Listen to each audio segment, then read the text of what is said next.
Okay, we have Nick with the Counseling Center. Whenever you're ready, sir. Good morning, everybody. Good morning. Good morning. Nick Patras. I feel like I should be here at work instead of up here in front of you presenting. For 3 years to serve on this committee, so let me just say thank you. I know the work that you are about to undertake. I apologize, my voice is not the best this morning, but we're going to forge ahead. Dr. Tina Young is here with me. What do we do in the Counseling Center? We provide direct mental health services to our students using a holistic approach to student development that fosters an atmosphere of mutual respect and understanding. Our goal is to help retain our students and graduate them. We do that by providing individual, couples, group, mental health screenings, psychiatric evaluation, medication management, 24-hour crisis assessment intervention, educational outreach, and a couple of new things there, therapy assistance online, which we'll talk a little bit more about later. This is just sort of a snapshot over the last 5 years, and this is the most current up-to-date data that we have. As you can see, our appointments continue to go up. Now, we have noticed a little bit of a decrease in numbers of appointments, but what is continuing to increase is our number of clients. So we're seeing more people, we're being a little bit more efficient. I believe that's because we're using a treatment plan, and so we're really organizing goals with each client and moving them through the process. So continued increase in clients, a few less appointments, but still a fairly significant number of appointments over the past 5 years. Crisis-oriented appointments, absolutely seeing a continued spike in crisis-related appointments. And then our psychiatric appointments and medication management, it's taken a little bit of a dip, but again, virtually double what it was 5 years ago. Here's just a little bit about the students we serve. We basically are a minority-majority. We serve about 55% minority populations, 45% Caucasian. This is the spread of our academic rankings, pretty evenly spread until you get to master's and doctoral, and then it drops off. This is kind of the risk assessment. We use a CCAPS, which is an assessment for psychological symptoms. And you'll notice a couple of them over from 15-16 to 16-17. We still have some significant blips upward for thoughts of self-harm, engaged in self-injurious behavior, previous suicide attempts. That is pretty much the national trend around the country. And then these are the top 5 mental health concerns on our campus. Depression, stress, generalized anxiety, academic distress, and low self-esteem. Kind of a busy graph, but an important one. This top left shows you, as we assess clients coming in, there are 5 of those subscales of that total assessment where our students have higher symptoms, higher distress symptoms than their cohort nationally, measured against the national average. What's really interesting though, and this is what we're proud of, is that same assessing of our clients, pre and post. Notice that on academic distress, there's a 95% change or lowering of distress symptoms. So they're actually, coming in and working on something is actually helping improve their academic distress fairly significantly. That also mirrors our each of end of semester satisfaction surveys. 98% of the people who complete one of those surveys for us tell us that coming in and working in the Counseling Center made a difference in their academic experience and their willingness to stay here and their ability. A couple of years ago, there were some interesting articles in the Chronicle. College presidents and student affairs leaders or professionals show that student mental health is right up there at the top of their concerns, and the attention that those presidents and student affairs leaders paid, again, notice student mental health, campus safety, and diversity and multicultural are way up there, higher on those scales. So what are we facing? What are our challenges? continued demand, increased demand for services, probably more students with more severe mental health issues. We don't deal much at all with homesickness, even breakup relationship stuff. Increased number of students in crisis situations, need to provide services to all students, and by that I mean I'm feeling the need for those students who are in our remote campuses to find a way to deliver services to them as well. I think that's just a requirement of what we need to do. And then there's limited referral sources in our local community. This first bullet point here is how this funding supports the mission of the university.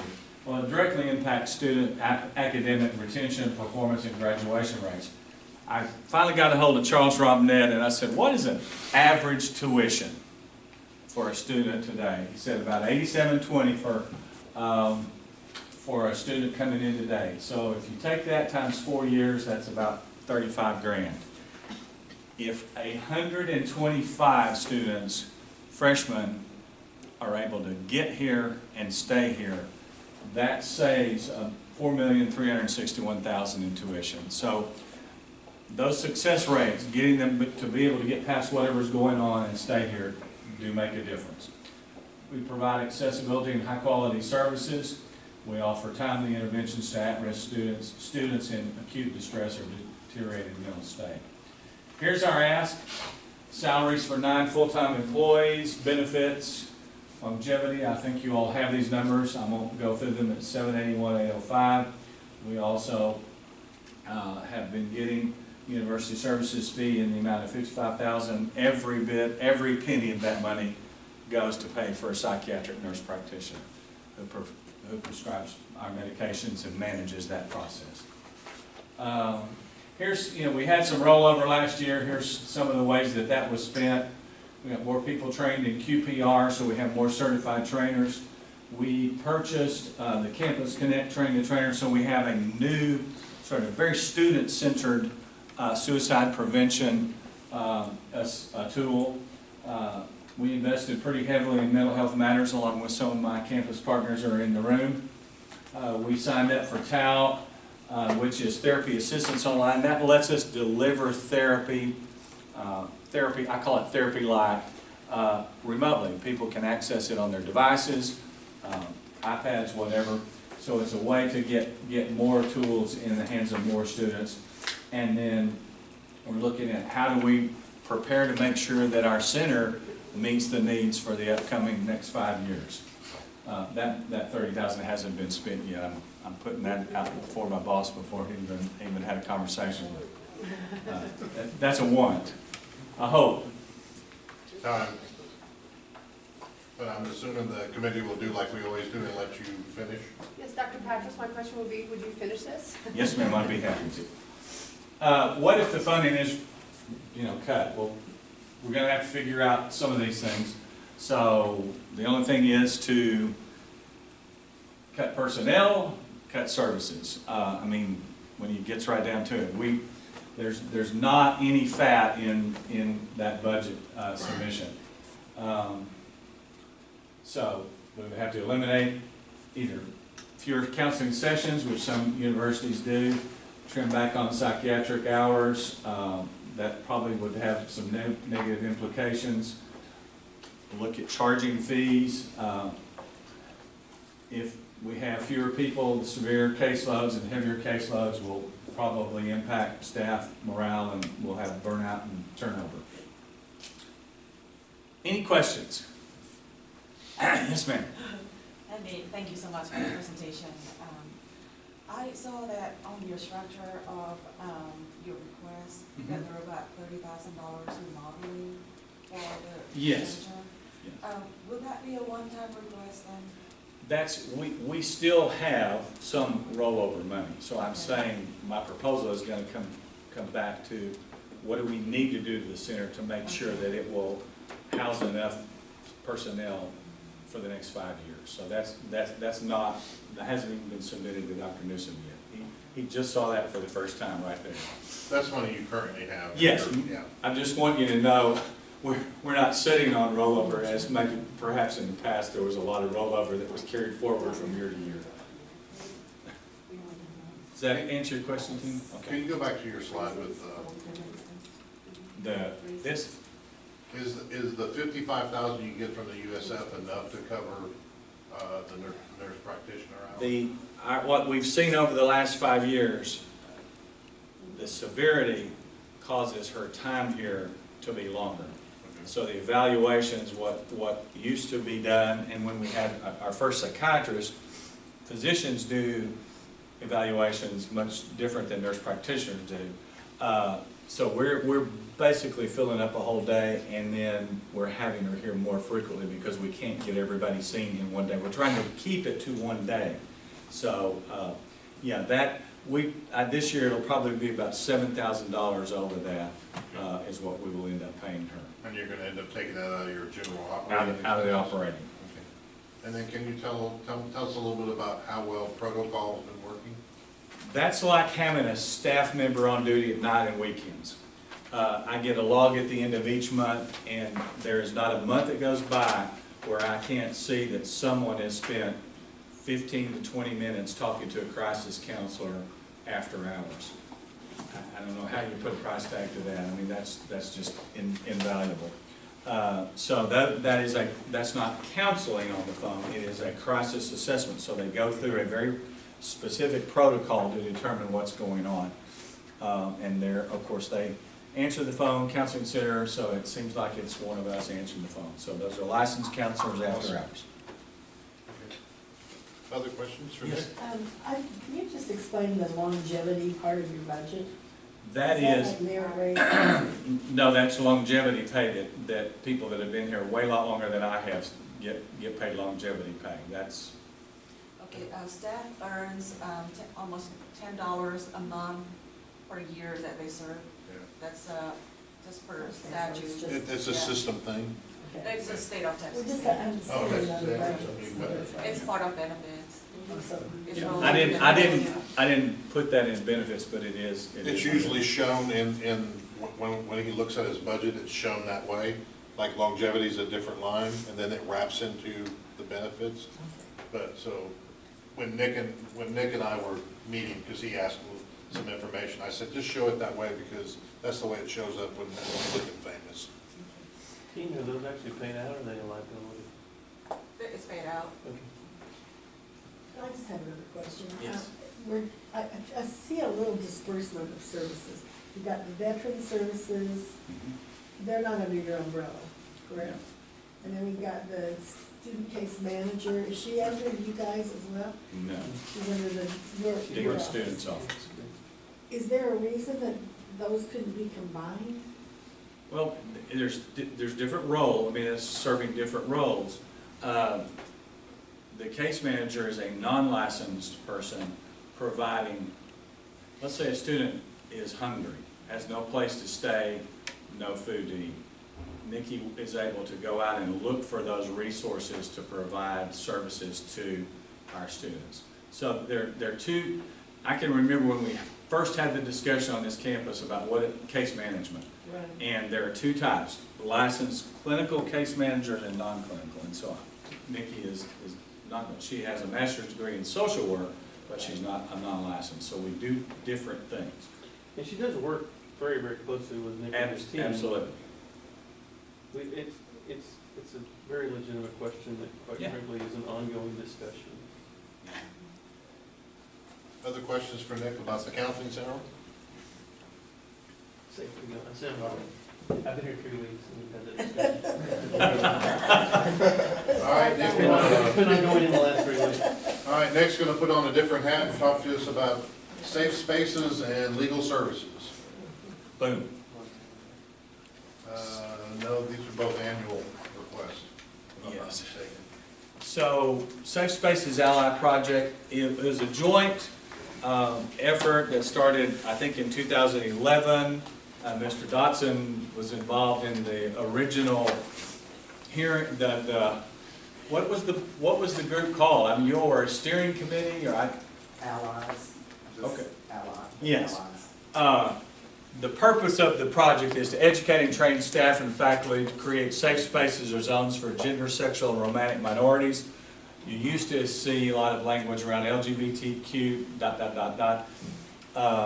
We've actually adopted the research literature of gender, sexual, and romantic minorities.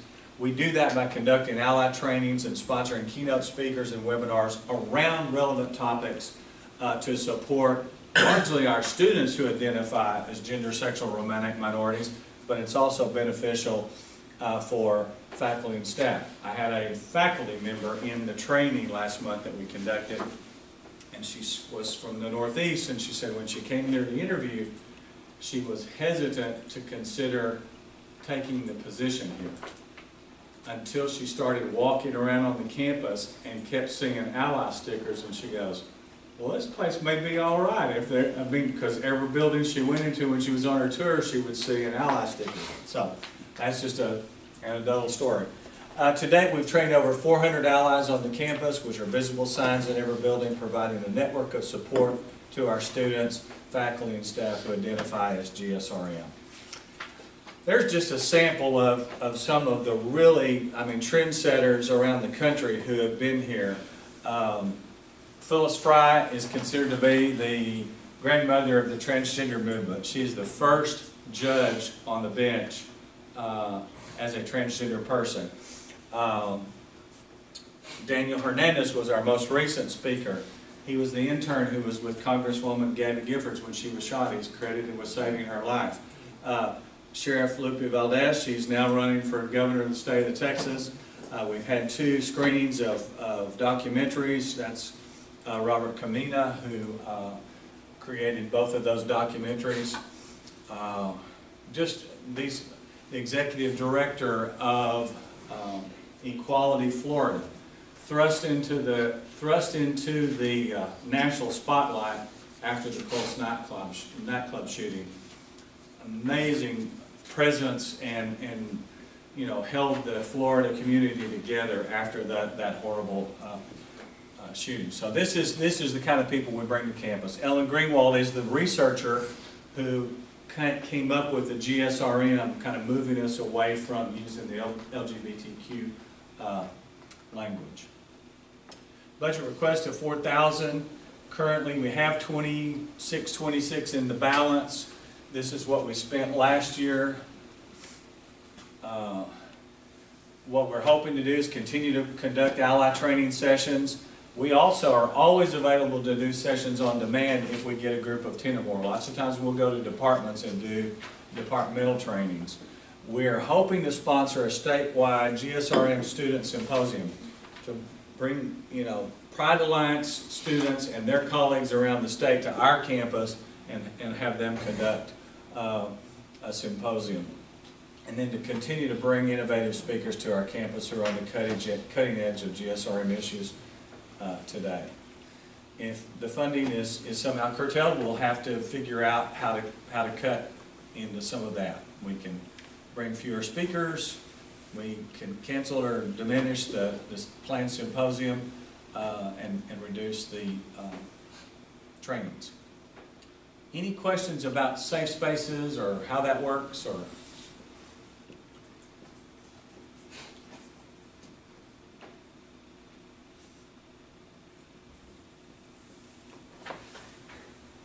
that mean I can go forward? Yeah, move forward. I've got one more hat to put on. One more hat. Here we go. Bonus round.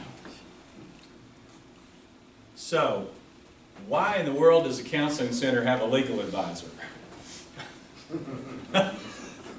You think maybe our students might occasionally need some legal advice? Yes, they do. Since I did the research, it's been since 1990 that Mr. Garrett provides these legal services to our students. There's no cost to them. Been offered since 1990. They can have as many sessions because sometimes our students get into complex situations and they need that legal advice. He doesn't go represent them in court. It's not that type of situation, but he can provide them and make them feel comfortable, and many times that helps them not have to come see us because we're not legal advisors, but if they're stressed out and anxious, they might end up coming to see us. We asked for $11,000 last year. I did ask for $11,000, but after I dug into this and stumbled onto a problem that still exists, we owe him still $2,566 back from September of last year. There is some kind of snafu in the contracting world on this campus, and so he has not been paid since last September. But when I looked at that and kind of ran the numbers, I think we could probably ask for a little bit less money for him and still make sure we're serving our students. I'll give you time to take a picture of that thing. Sorry.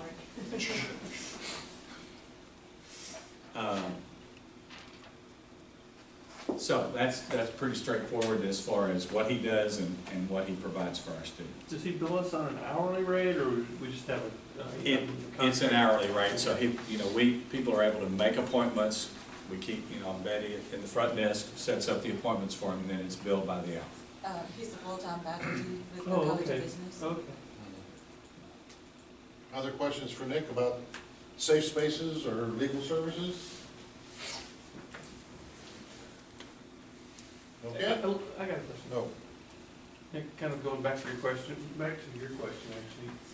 So safe spaces, why is safe spaces not under a student, or why isn't it funded like other student organizations, or is it not a student organization? Or It is not a student organization. Quasi-student That's a organization? great, it's actually not. Okay. It's mirrored, actually, A&M came up here and did our training, and basically, so we're mirroring what they have at A&M, Okay. which is, this is devoted to training faculty and staff to support students, Oh, okay, versus Pride Alliance is a student org, gotcha. so that's the distinction. And you administer that training or those funds? Yes, Okay. along with Dr. Robin Reed and I have sort of been involved with, as I said, Mr. Dotson, many other people, long before I ever got here, shepherded and started this program. Other questions for Nick? Thank you very much, sir.